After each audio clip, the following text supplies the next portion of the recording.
informamos que también como parte de las actividades para este fin de semana en la Ciudad de México, la Filmoteca de la UNAM celebrará el Día Mundial del Patrimonio Audiovisual con la proyección hoy viernes del Tren Fantasma, film mexicano del año de 1927.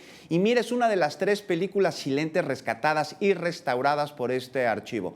Tome nota porque la proyección de esta película, que además va a estar acompañada por la música original del ensamble de cine mudo, va a tener la entrada libre, eso sí, limitada. Esto en la sala Julio Bracho del Centro Cultural Universitario a las 6 de la tarde. Es por eso que si tiene la intención de asistir, la recomendación es que llegue temprano.